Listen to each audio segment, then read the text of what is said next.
In today's episode of Indie Innovators, we're talking game jams. What are they? What should we know about them? And when should we even consider joining one?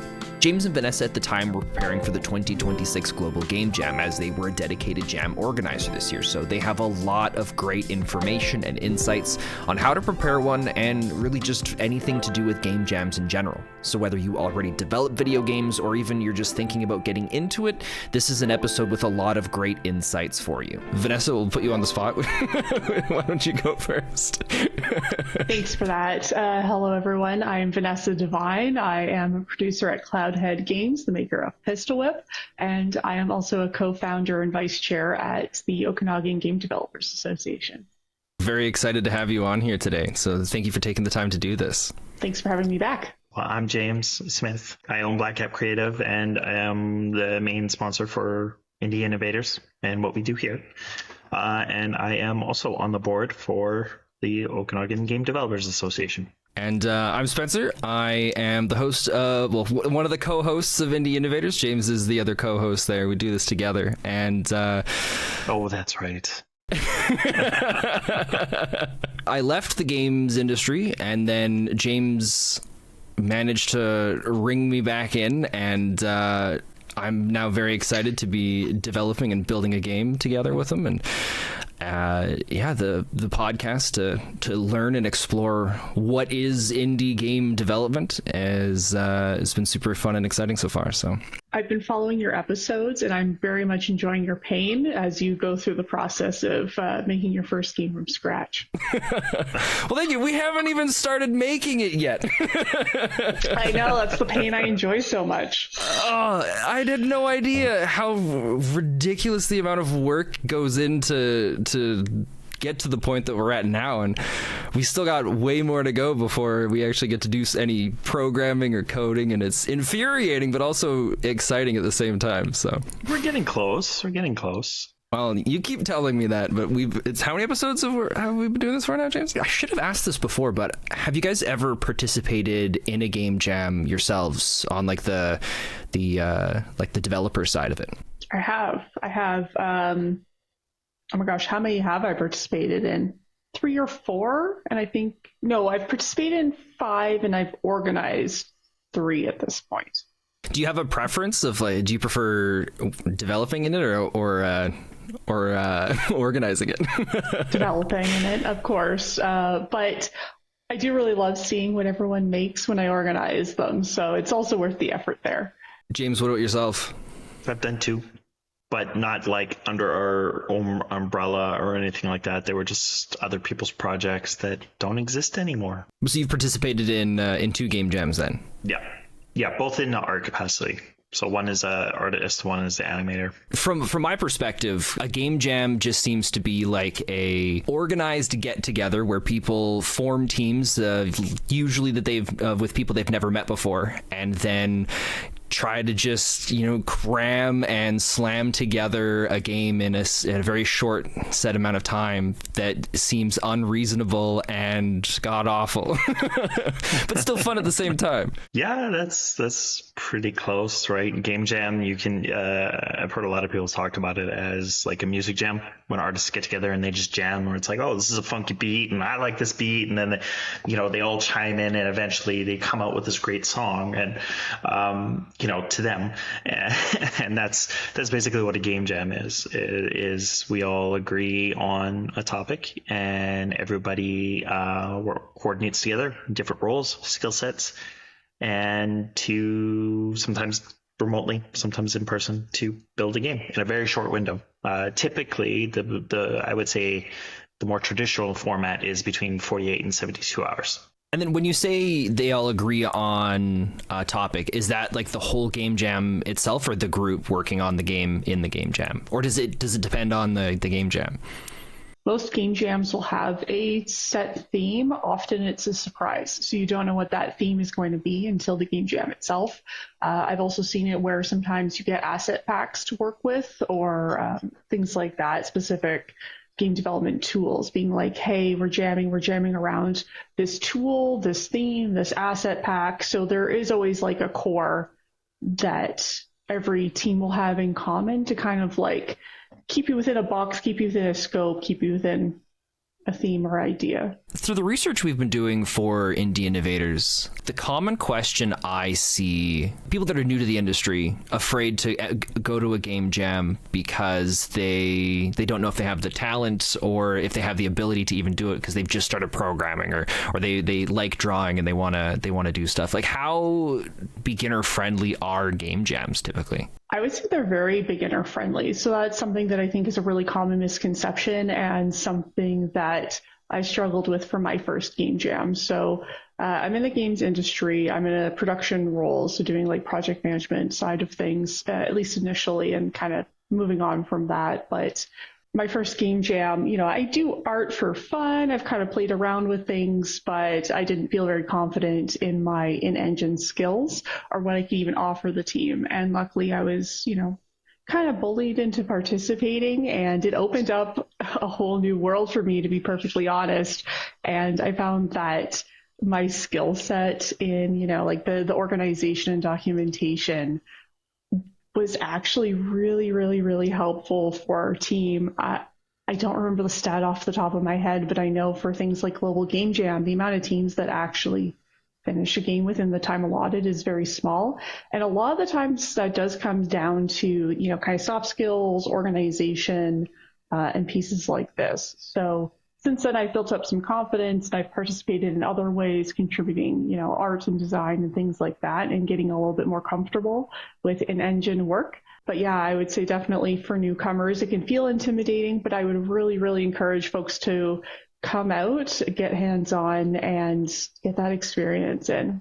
It's nice to hear from someone else that having the organization skills was really helpful in it, because James talks about that all the time, but I never knew if he was just biased towards it because of what he does in the industry, or if it was actually something that really made a big difference.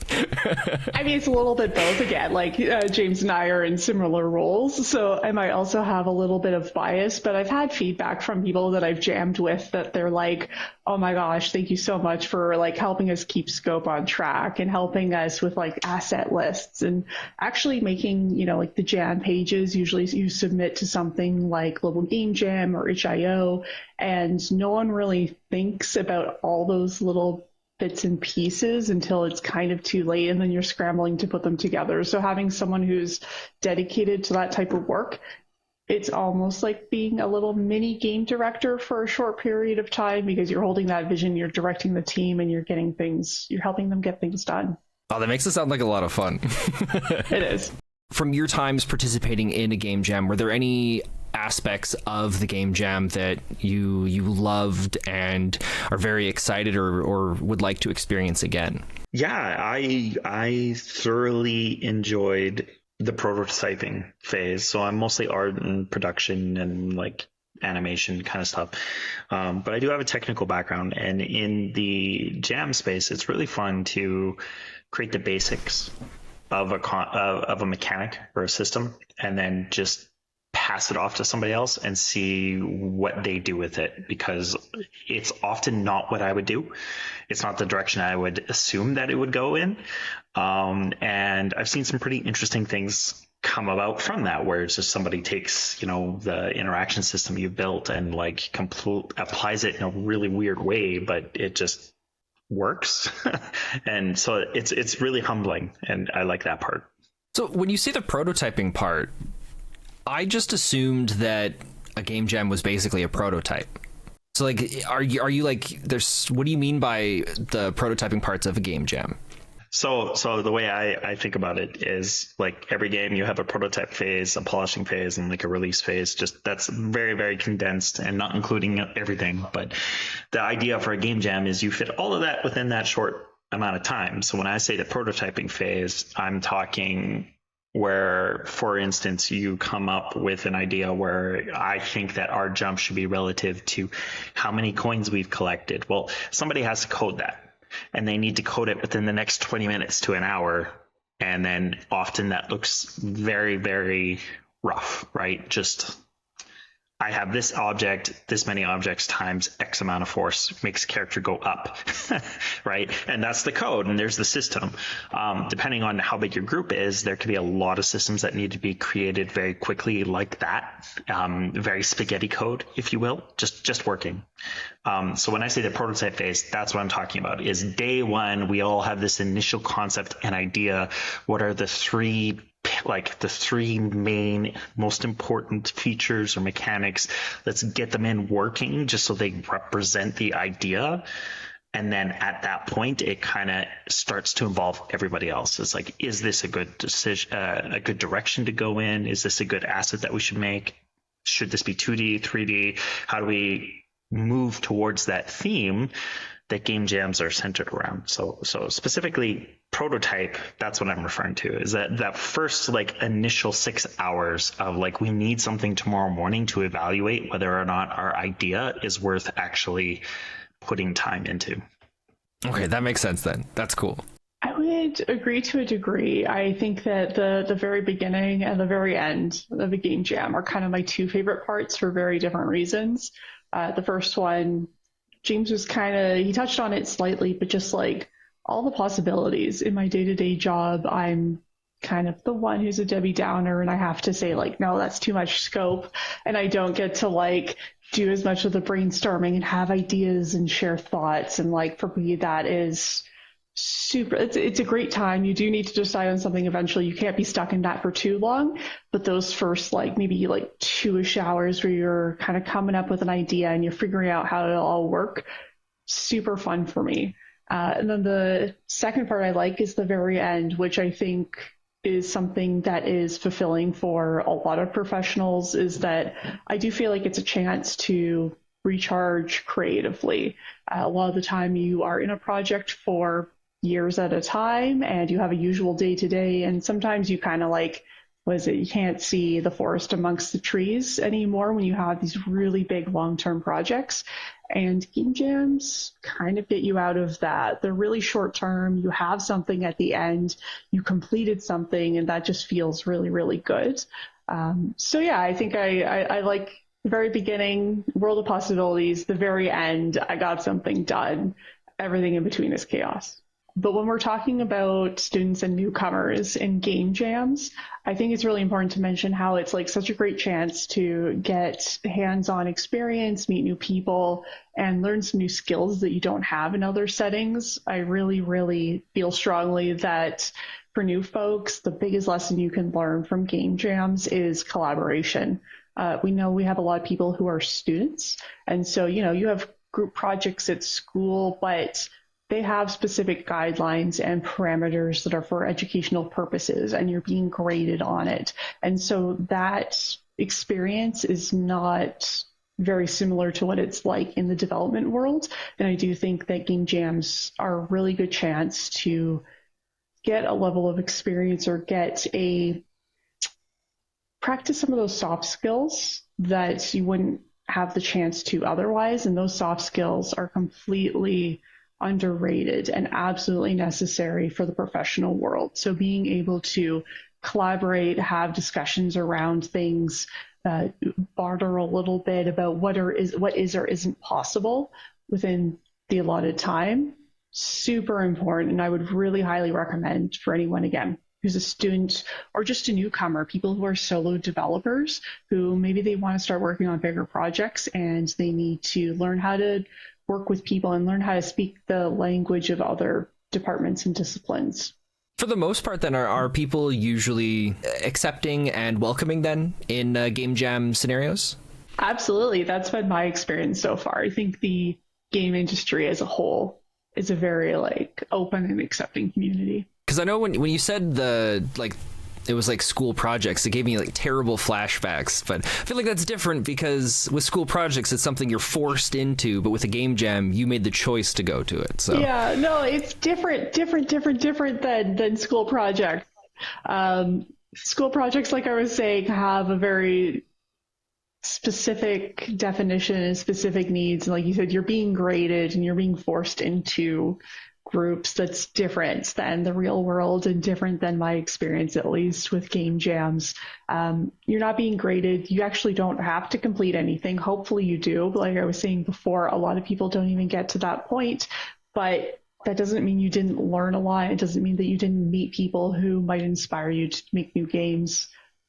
I'd have to look it up, but like there are games that are commercially successful that came out of game jams. They weren't completed during the Celeste game jam. was one of them we've talked about here too. Yeah, absolutely. Absolutely. Yeah, and that raises up a good point just around the student side, is that if you are coming from a school or a university or whatever, game jams are great because it allows you to demonstrate your actual ability of doing the work, whereas school work, as we've discussed on Indie Innovators, is really hard to judge whether or not you are going to be functional in a team because you don't have hours. You don't have time to be picking apart your partners to be like, hey, I'm having this problem. Like Maya keeps crashing. And it's like, in the real world, you got to figure that stuff out as soon as possible. In game jams, man, that's the ultimate test of figure it out. For hiring, definitely want to see game jams over school work by far. So like if you were getting a resume from somebody and they had listed like, here's like the game jam I was a part of, like this is what I've done with it, and like here's a link to our project and stuff like that, like what kind of stuff would someone want to include with something like that then? Because I don't think we've talked about it too much. I've never really heard of a game jam being put on like a resume or as part of an application for something in the games industry before. I've definitely seen resumes and portfolios come in that have game jam submissions. Most of the best ones I've seen have been like, here's what we completed during the game jam and here's what I've done with it since. Oh, here's what I've done with it since. That's good. Is there anything else that you guys would like to talk about with game jam before we with this initial part, before we jump over to the idea of like what people can do for preparing for game jams? I got a couple notes. One is like, who's it for? Right? Like, why would you go to one? Like, there is that skill set and portfolio building and like demonstrating that, your soft skills, of course. But the other part of that too is more on the professional side, is if you have ideas that you want to validate, where you have an assumption about a mechanic, maybe perhaps something involving gravity or physics, and you don't care what kind of wrapper it is, you just want to know what that feels like. Right, in a game production setting. Game jams are a great place to do idea validation because you have teams that you can bounce ideas off of. And if it's a great idea and other people want to build it, you have a very small strike team to go in and see what it actually feels like to play. That's very powerful for like in the indie space. And you know, other than that, just the networking and collaboration, which we've already covered, and also the freedom. Sometimes you don't always get to have a say in what you're doing for work, as we've mentioned. And yeah, game jams, you can do whatever you want within reason, right? You can do what you're capable of.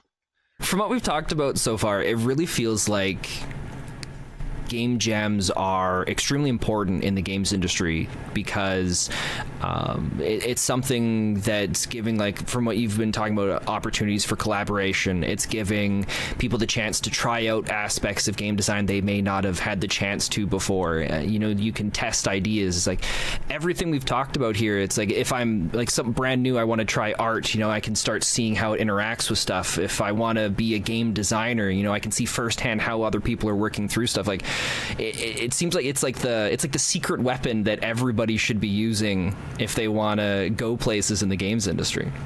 I wanted to give maybe a little asterisk to what James was saying around like, coming with a mechanic you want to try out, where I absolutely agree. It can be a great place to do that, but it is something you have to be careful about because, I've been to jams and I've seen this happen a lot where someone comes with like a set idea or a passion project and it doesn't mesh well with the theme. It doesn't mesh well maybe with the group, or maybe it's too big for the weekend.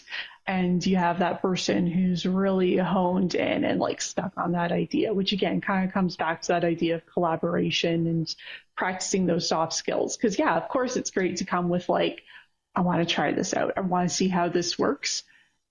But if it's not gelling, you have to learn to let it go. Yeah. Yeah. That's why I keep it general. keep it very specific. Like I want to do something with gravity, right? Like I want to play with this very general term is usually when that's better for sure.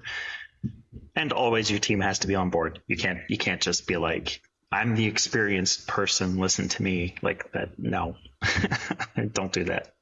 No one likes that guy. No. Something else I want to throw in there in regards to kind of like common mistakes or common misconceptions is game jams are absolutely a great place to play with new tools. It's great to gain experience with programs that maybe you're less familiar with or techniques you want to try out. But don't let it be the very first time you've opened that tool. Don't be downloading that software at the game jam when you guys are discussing ideas. Definitely open up that engine, open up that software, open up that program, play around with it a little bit before you arrive, because you don't want to be that person letting your team down by being a little bit slow and not being able to deliver on what you've promised. We'll talk more about this a little later on in the episode, but I wanted to bring up that, because the two of you with from Ogda, you guys are going to be hosting a game jam coming up. I think it's really valuable to the episode to give a little bit of context as well, just to show that we're not just, you guys aren't just some game developers that have gone to some game jams and done a little bit. Like you guys are like very deep into the world of game jams as well. So could you guys give a little bit of context on what Ogda is doing, just for anybody that's listening? Yeah, I suppose that would be primarily me at this point in time. Each year we run the Global Game Jam locally, so this is obviously a global event. You can go to the website for Global Game Jam, I believe it's .org. And so we always participate in that, and we've been doing excellent with it. I absolutely love it. They do fantastic things. So if you're actually interested in being a site organizer, the Global Game Jam organization is very supportive of that. So they have lots of new first-time hosts.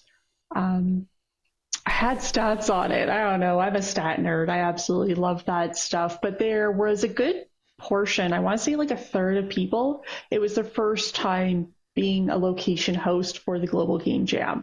So they're absolutely used to that. They can help you out. So if a jam is something you're interested in and there isn't one happening in your location, it's something that you can do yourself. So I absolutely recommend that. On top of the Global Game Jam, Ogda runs a second game jam each year. We've done summer game jams and spooky game jams in the past. So those are ones where we come up with a theme. It's not given to us, and it's something that's purely local and not global, but still a really great time. What would be your process if you were going to be participating then in this Global Game Jam coming up? Is there even planning and prep work that we can do for a game jam when we don't know who we're going to be working with or what the theme is? There is a little bit that you can do to help yourself feel like a little bit more ready and a little bit comfortable with the idea of the game jam. Each game jam is different, so it is important to go to the web page or however else you're finding out about the jam and read about that jam and read the rules for that jam. How long is it? Is it a weekend? Is it a week? Is it a month? Are you expected to come alone? Are you expected to find a team? Usually somewhere on social media, they'll have people kind of connecting with each other. So not all of them are just, you just show up and you get matched with people. Some of them, it's like you actually come with a team. I would say most of them are okay with solo people coming up. But again, that's why it's important to read the rules, because some will expect you to come with your own team or develop a team, usually on like the Discord or things like that, and find some folks. If someone's new and never participated in a game jam before, is it a good idea for them to figure out what role they want to do ahead of time, or does it kind of depend on the group? How the group dynamics are once it gets into it? Like what could someone, whether it's their first one or their first couple, like what could they do to help prepare themselves it's hard to figure out how to ask the question, because like even myself thinking about like going to a game jam, like I have no idea what would happen. It's just my expectation is just showing up, and then from there everything just kind of falls into place, hopefully. That can happen, honestly, if that's your vibe, if that's how you roll, if you're okay with rolling with the punches and like a high level of uncertainty, Absolutely. That's totally fine. Show up. You will find some people. You will find a project. You guys will figure it out. Uh, I'm someone who prefers a little bit more prep work to help, again, with like anxiety and like the unsurety, which is why I'm like, oh, I would be like reading the rules. I would make sure all of my like equipment is up to date. All of my software is up to date.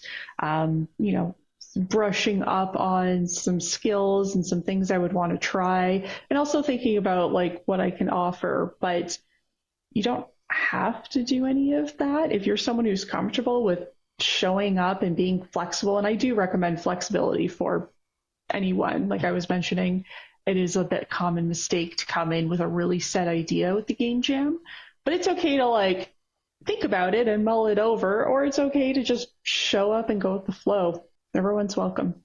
Pretty well the same. I think of it like a toolkit, right? Like if you go camping, you're not going to go into the woods with just a water bottle, or you shouldn't. And it's pretty straightforward to figure out what to do for like a game jam. Like I said, toolkit is what engine do you plan to use? What are you experienced in? What kind of softwares do you know? Whether that's Blender, Krita, Photoshop, what's the other one? Like Painter's Toolsci or something.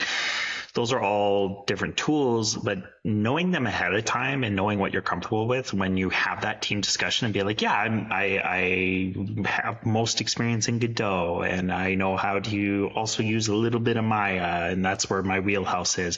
It just helps coordinate people on the team a little bit better, and knowing how to like talk about some of that setup for the game jam. Like it's not enough to know how to open Photoshop and save a picture. It's knowing how do I save a 2D format for games? How do I save a texture for Unreal versus for Unity?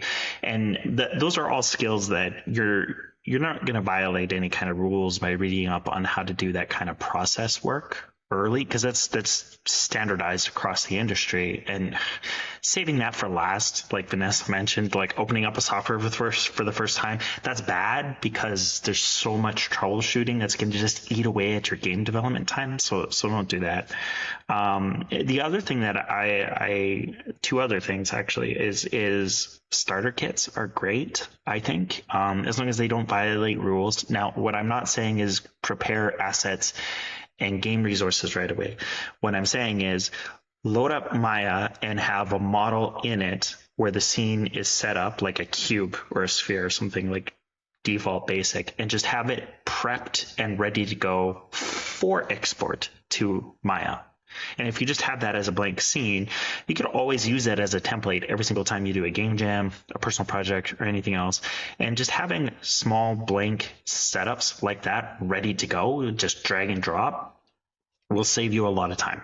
And it also makes it a lot easier to modify things like export settings and whatnot. Last one is actually vibe check.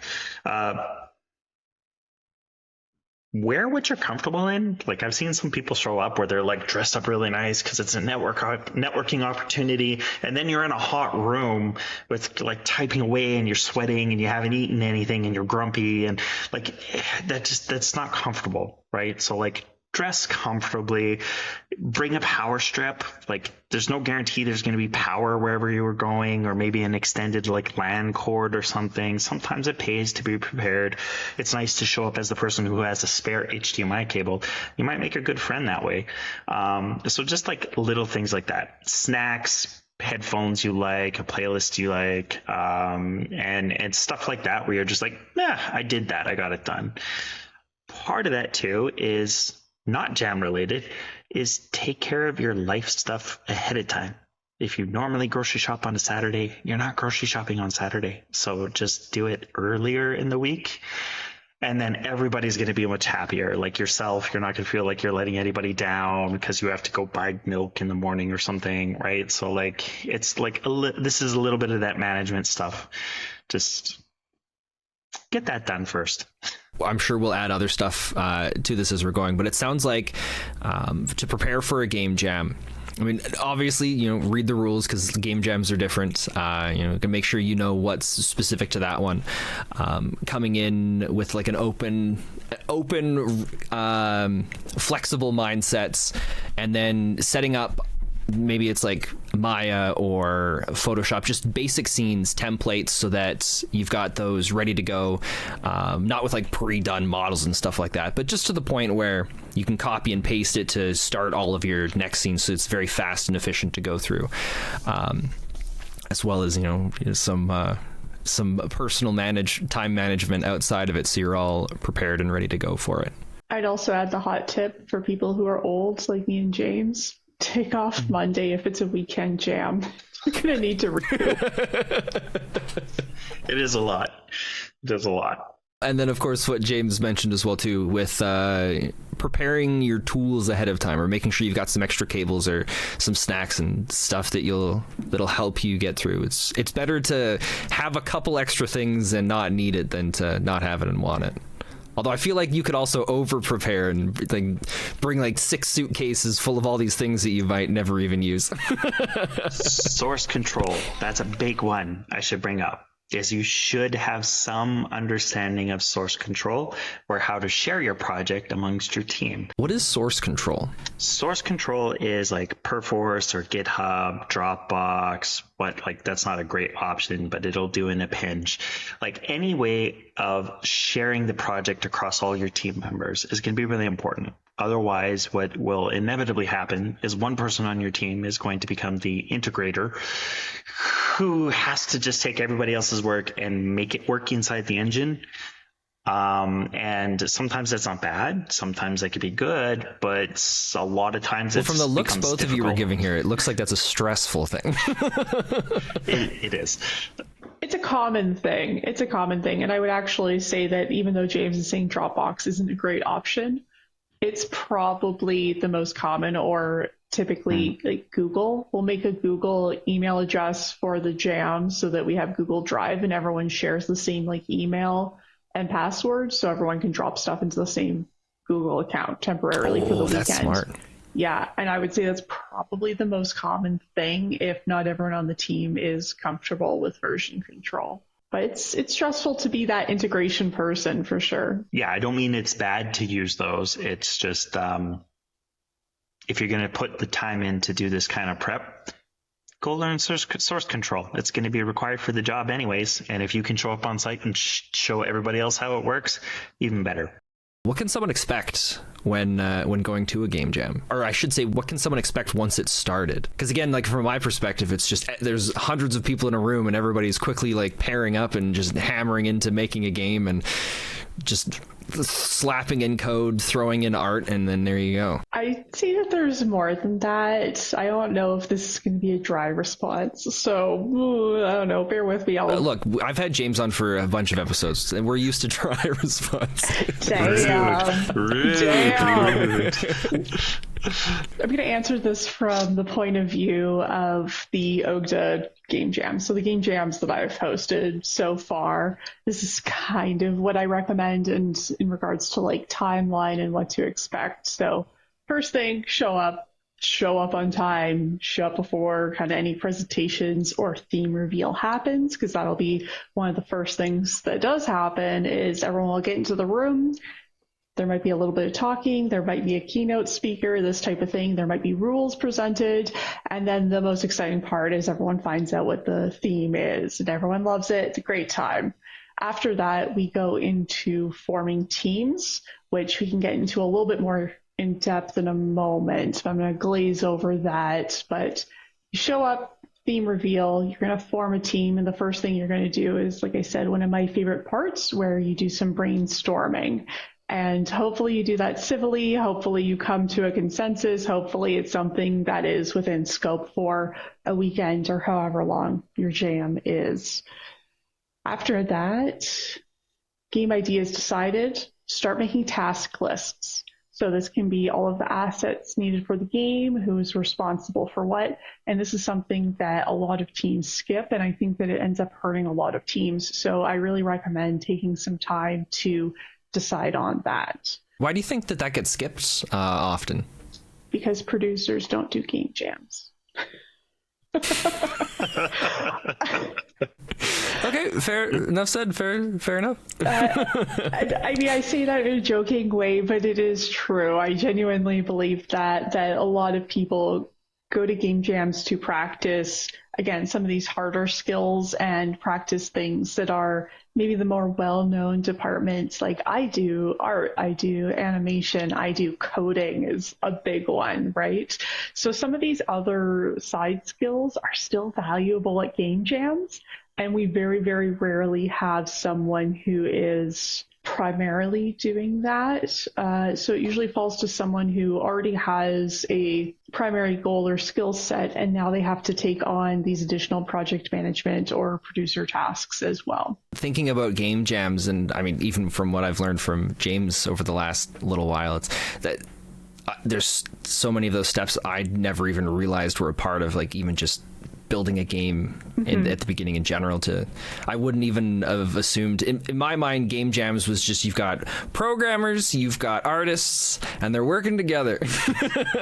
Yeah, a lot of people think that, and even I made the mistake. I haven't said audio yet. Audio people shout out, UX people shout out. It's like, honestly, every role is important. And the thing with game jams is you might not have someone for every department or every role, and you learn to work within those limitations. And to me, that is always so interesting. What kind of game can you make that doesn't have any UI? What kind of game can you make that doesn't have, a lot of audio feedback or things like this?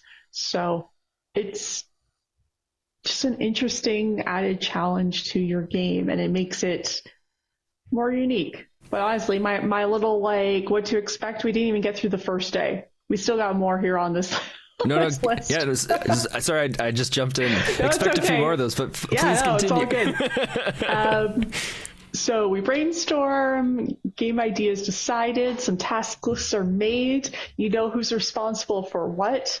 The other part that's important is sharing your contact information. With OGDA, we do facilitate this via Discord. If it's not Discord, make sure people have emails and phone numbers. You're going to want to be in contact with people, especially if you're not at a location that is, one of these overnight 24-hour locations. Even if it is a 24-hour location, most people want to go home and sleep and shower and eat and relax for at least 5 minutes. So definitely share all that contact information with each other. We're still on the first day. You got to make sure you get the project repo going. Like James was saying, you need to get the file management or sharing going, the version control going. All of that stuff should happen on your first night. And it's a lot of prep work and it's a lot to do. And some people don't even really start on their core features or core development that first evening. Again, at least in my experience, we usually start around 3:30 p.m. and we close doors between 8 and 10, depending on the venue. And yeah, that first half a day is all dedicated towards these things. After that, next day, bright and early, you're starting to work on core features. So you're working on that bare minimum. What is that, like James was saying, that prototype, that core mechanic that everything else is going to be built around. Try to get that done as much as you can by about halfway through your second day.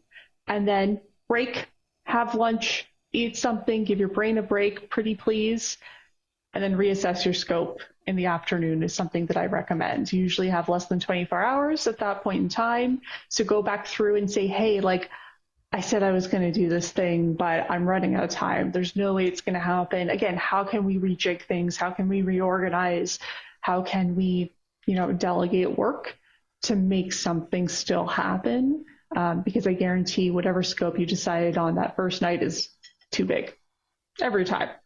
The way you're going through this, you're talking about like set kind of time frames based on the length of it. Is this something that the game jams typically day 2 they're like, all right, everybody, this is where you should be, or is it kind of depends on the game jam and it's something that the people a part of it should really be paying attention to and trying to work towards? It comes from my background, project management, production. I own schedules. I'm on top of people's tasks. So this is just something that is maybe a bit more specific to me. So this isn't something like the game jam's like, attention everyone, it's day 2 at this time, this is where you should be with your game at this point. Like there's nothing like that usually. Some will do it. I'm not saying it never happens. It absolutely happens. How common it is going to vary by location, and it's going to vary by jam, I think. Okay, so then this is something that people going into the game jam, it's something they want to make sure that they're at least somewhat aware of. Maybe even setting like even like in their phone, like, all right, at this hour, this alarm's going to be little reminders of like maybe where I should try to be with the game. Absolutely. And again, this is why I'm like, it's so underrated to have that person who is the organizer, who's, steering the ship. Because they can be in charge of that, and they can keep everyone on track and make sure that you deliver something at the end. Something a little different than your typical game jams is what we do at Ogda, which is we host a in-person prep session where we talk a lot about this kind of stuff, so that anybody who's coming for the first time, maybe you're very you're shy, or you're just like, I don't know if I could do this. That's why we host that session, is you can come out, we do a big presentation of here's the expectations, here's things to talk about, a lot of the stuff that we're talking about here, and that's kind of one of the perks for Ogda, I guess. What sets our jams apart is it's not a complete, here's the deep end. It's more like, that's the pool, we're going to meet over there, and this is the deep end push. You get pushed in eventually. Yeah. So I want to wrap up kind of that second day. One thing I would recommend, I'm thinking about a weekend, so this would be Saturday evening or perhaps Sunday morning, is play test your game. Play test where you're at. You've built core features, you reassessed, you built a little bit more. Try to get some feedback time. Try to, see if you can get someone from another group, or even someone within your own group, or an organizer or volunteer to come in and play, because that's going to give you an idea of what kind of bugs you need to work on next, and any kind of secondary features that you should be prioritizing. After that, I say content lock, work on bugs, panic, and submit. And that's panic. All right. That's about how that's how your game jam will end, with panic and then submitting something. Hopefully something's done. Maybe at your halfway point, like of the jam, maybe that's Saturday afternoon, right? When you have that build where you're looking at doing testing, submit it. Like that, you should be aiming for a working build, and you submit that right away. And then ideally, as was pointed out, the rest of the jam is just doing bug fixes and polishes.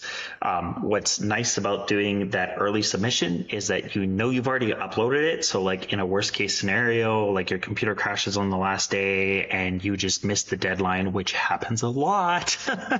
You don't have to worry about that. You have a build up. It's maybe not the best version, but you can always go back later and update it after the competition. But it also makes it an easier process to submit. Like once you submit for the first time, it's just updating the build mostly. You don't have to go through the whole process of creating a whole page layout and everything else. And that's typically why some people miss the final submission, minute, is because they're too busy frantically typing and trying to fill out all the information of stuff they never considered for their page. So that's like you can submit at any point during the game jam, and then just keep resubmitting like new versions or uploading new versions typically. Most of them, again, read the rules. Each game jam is different, but I would say majority, yes, that's the case. Oh, that sounds awesome, because if you're able to do that, like what you suggested, it feels like that would take off so much of the stress, because it's like, all right, we have something there, now we can just go and work on improvements, and then it's just like a quote unquote an easy submission after that. It also makes your testing life easier when you don't have to pull a random individual up over and be like, will you please come like sit at my computer and test this like randomly.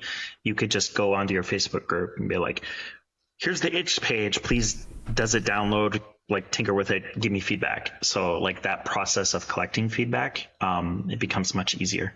So then what's the process typically for submitting? I'm assuming it's different depending on the game jam, but is there anything that typically, or any parts of it that typically are the same throughout, or are pretty common? There's usually the case where you will have to make a page for your group. There could also be pages or accounts made per individual so that get assigned to the group. And then there's... So when you guys are saying pages, is this something like for the game jam, or is it like itch.io like James had mentioned earlier? Most are web submissions. A lot of like smaller jams or independent jams will be itch, but there can be, again, specific portals per jam. Global Game Jam has their own portal. Making a page for your group, potentially you have to make accounts for the individuals, and then there usually will be a project page as well. Sometimes they want you to upload a cover image, description, download details. It's also important to look at what type of file or upload they're looking for. We've had people who have submitted games and then they were unplayable because they were giving an editor file and you weren't able to do that. That would be very unfortunate. Something else I want to do maybe quickly, just so you have it at least, is run through like really top level of like that timeline I went through, but I just want to be like, brainstorm this, that. Oh, yeah, go for it. Game jam flow, you're looking at forming a team with your team members. You're going to then do some brainstorming with them. You'll have a game idea. You're going to make some task lists and know who's responsible for what. Share your contact information. After that, you're working on your core features. Once you get to a decent place with that, reassess your scope, see how much time you have left, see where you're at. Are your core features working? Do they have a lot of bugs?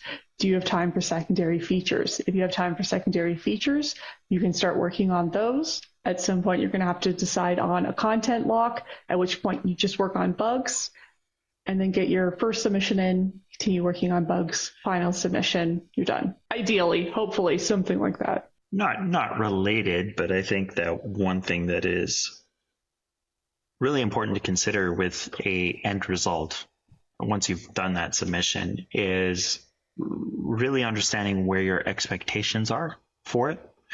So if you plan on using it for your resume, you'll want to keep working on it in the future. So that means you're going to want feedback. You're going to want to get people to test it.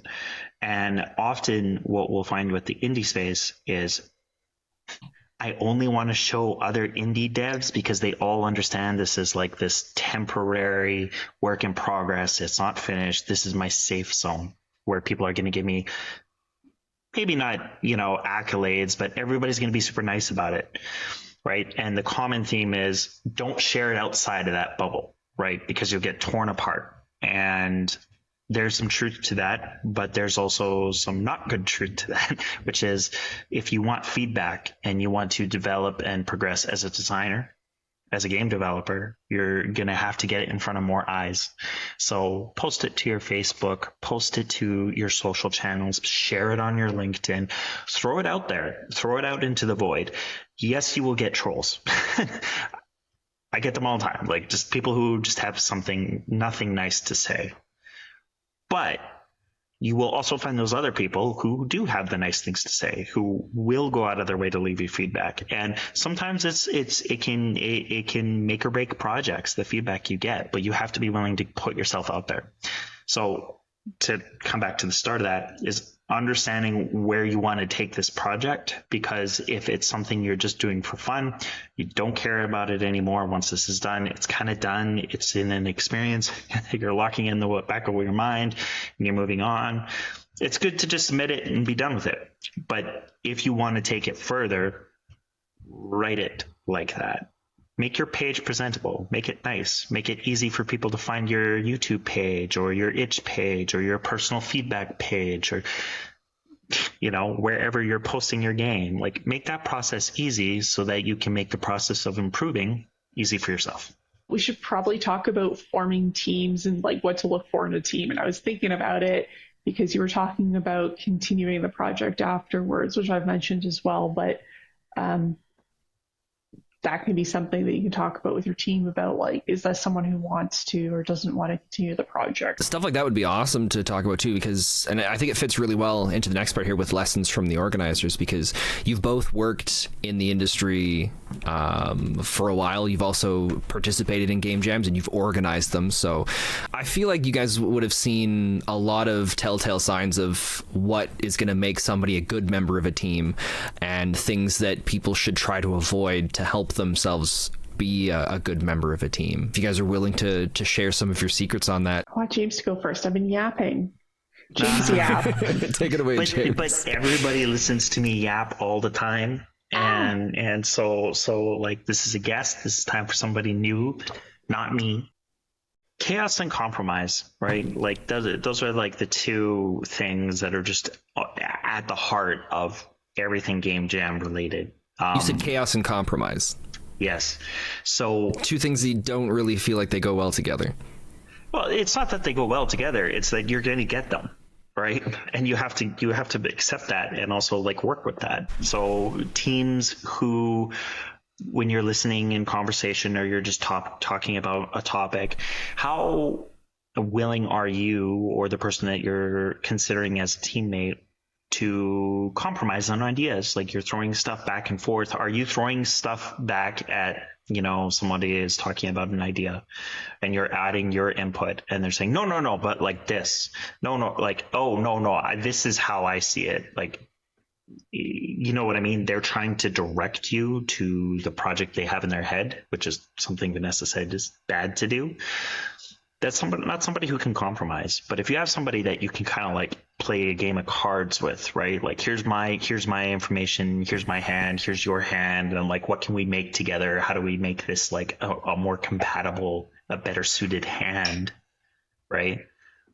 Excuse my analogies. I'm trying to find the right fit here. No, I think that's a good one. Yeah, that's really what it is, right? Like, you're two people playing like the same hand, but you only have half hand each. So is that process nice? Is it great to work with this person? Do you feel comfortable? Are they collaborating with you? And again, also the goals, right? Like, what do they want out of the jam? And are you okay with that? Is that what you want out of the jam?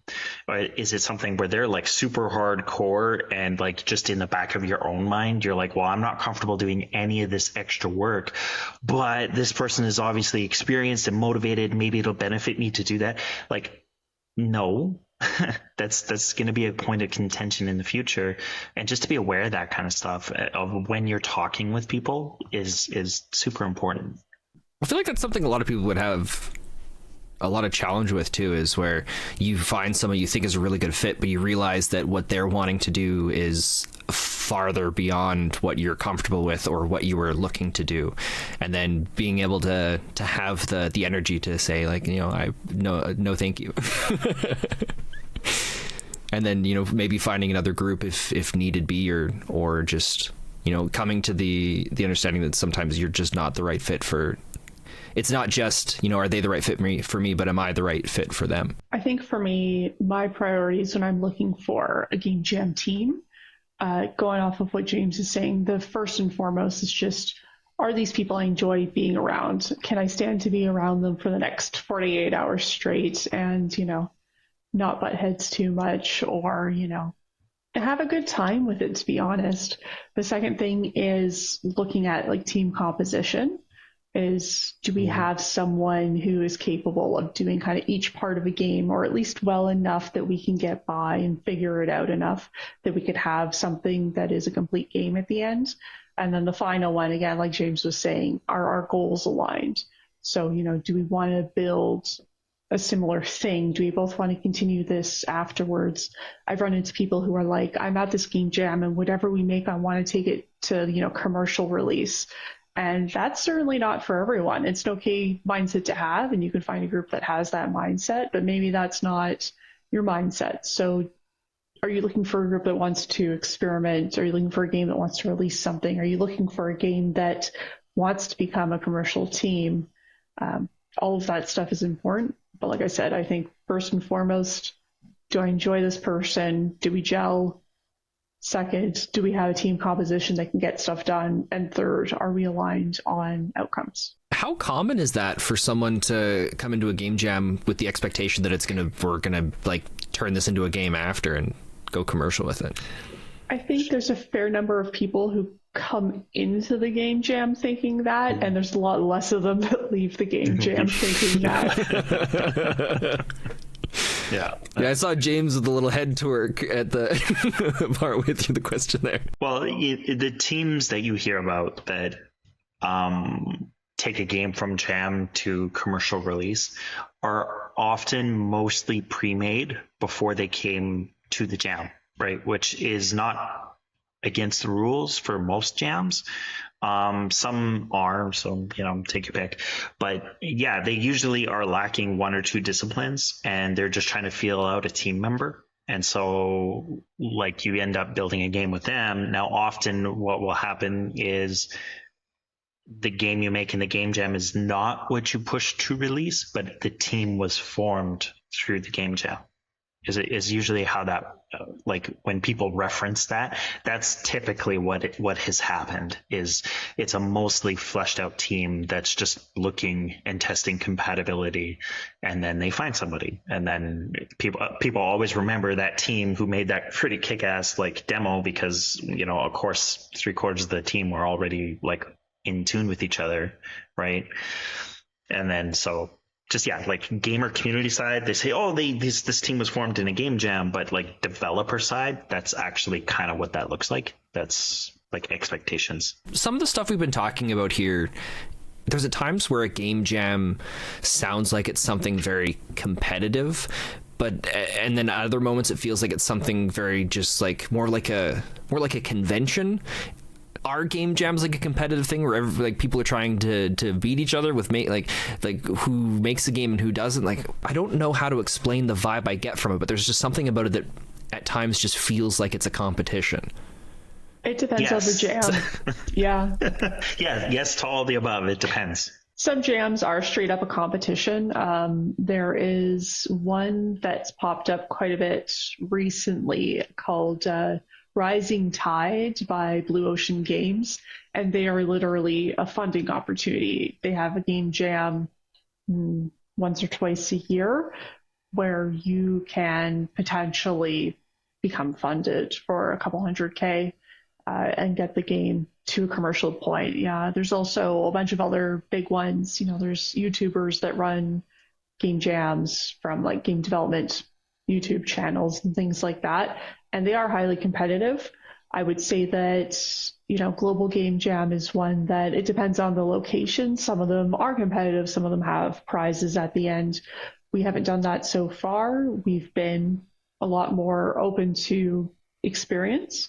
I would say that more of like the local game jams, and I have to Google it. There's a game jam website in particular that you can peruse all active game jams, and you can look for ones that are, again, not so competition minded. They're more experience minded, more networking community minded, and there's less of that pressure. So it's up to you what you want to participate in. If you want that pressure, if you want that competition, absolutely they're out there.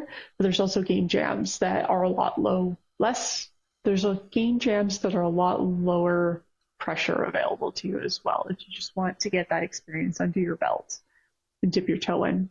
So there really is just a game jam for everybody. Like, if you look hard enough, you'll find one that fits exactly what someone like might be looking for it. So yeah, absolutely. And you never know, because I know a couple of publishers who run partnerships with game jams that are not competitive, but they are using it as a means of evaluating games and teams who come out with good ideas, and they approach them and say, hey, like, you guys seem to actually function as a team.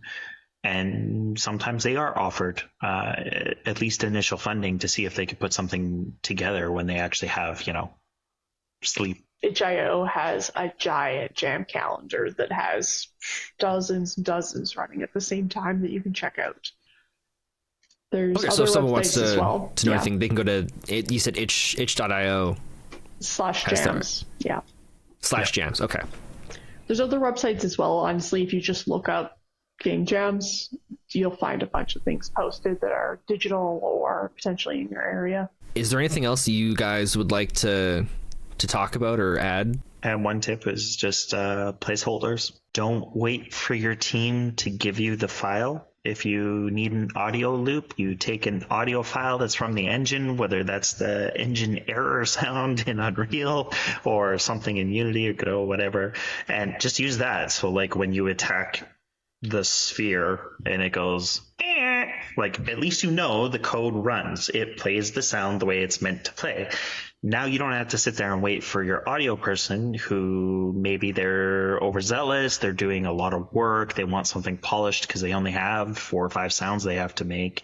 They may take longer than you're expecting. So getting a placeholder in place early so that everybody can progress, and then you just swap out the assets as necessary is a really good way of doing it. Vanessa, you're going to be hosting the Global Game Jam through Ogda, and you said this is the 3rd time, or you've done it 3 times and this is the 4th time? This is my 4th time, and Ogda has run an additional 2 before I started arranging them. With the Global Game Jam coming up then, what would you like to see that would lead to a success with it? It seems kind of silly to say, but I just want more. I want more attendees, and I want more finished games. I'm really happy to say that this year's Summer Game Jam had the most finished games per team that we've had here in the Okanagan. Like, the amount of completed work. Oh, that's awesome. Yeah, it was fantastic. A lot of them were great. There were no crashing, game-ending bugs. I was really, really proud of all of our attendees. And so I think my challenge to all of our local developers is to come out and beat that record. I would absolutely love to see, again, more groups finishing games with, Ogda's support. And so now you say local, so this is happening in the Kelowna area in BC. Yeah, so in the BC interior within the Okanagan, although we've had people coming out from Kamloops, Nelson, those areas who are a bit more remote. Vancouver even, that's true. We've had people coming from other locations. However, we are when you say coming, you mean actually jam. Traveling down from there to participate in it? Yeah, absolutely. Oh, that's awesome. However, the Global Game Jam this year is at the end of January, so pretty please drive safe, everybody. Does it change every year when it's happening? It's in January. The exact date changes, and like I said, Ogda hosts our own local one, which is usually in the summer or early fall. It's typically last week of January, I believe. I think it's been as early as mid-January, but I don't know. Don't quote me on that. The Global Game Jam does put out a report about its organizers and its attendees, and it's official that there is usually a pretty even mix of students, professionals, and hobbyists. I will say that a majority, about 75%, are typically under 30.